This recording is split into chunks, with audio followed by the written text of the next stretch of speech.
প্রিয় দর্শক, আসসালামু আলাইকুম রহমতুল্লাহ। মূলত আমি যে রাস্তাটা আপনাদের এখন দেখাবো বা দেখাচ্ছি, হ্যালো গাইস, সেই রাস্তাটা হলো, যদি আপনারা কখনো সিলেটের সেই চায়ের বাগান বা এটাকে মূলত বলে সিলেটের সাজেক, কারণ এই রাস্তাটা ব্যবহার করে আমি মূলত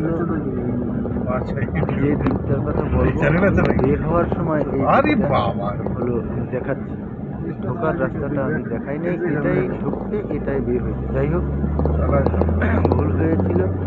আমি এখন থেকে ইউটিউবে ইউটিউব চ্যানেল দিন রাত ইউটিউব চ্যানেল আছে, তার লোকেশন অবশ্যই আপনাদের তুলে ধরবো বা দেখানোর চেষ্টা করবো সবসময়, ইনশাআল্লাহ।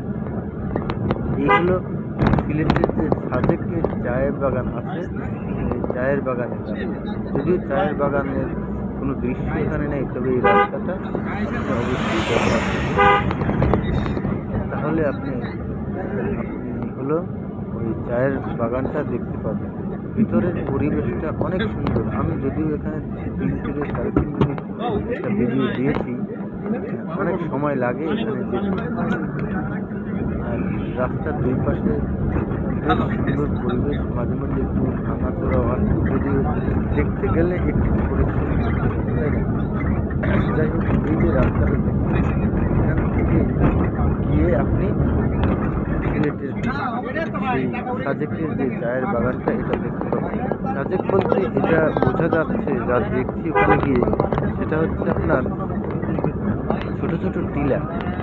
না, এটা একটা গ্রেট চা বাগান না, তবে ছোট ছোট টিলা, এটা ঘুরলে আর কিছু ঘোরার দরকার নেই। সুন্দর চায়ের বাগান এখানে, যা মনোমুগ্ধ করে দেবে প্রত্যেকটা মানুষকে। যে একবার ঢুকতে পারবেন অবশ্যই দেখে আসতে পারবেন, কারণ এখানে আপাতত মানুষ ঢোকা নিষেধ, যার জন্যই এতটা মানুষ এখানে সমাগম হয় না। এখন যেহেতু চায়ের বাগানের মালিকের নিষেধ আছে এখানে যাওয়া বা ভিতরে ঢোকা, আমরা অবশ্যই অনেক পরিশ্রম করে ম্যানেজারের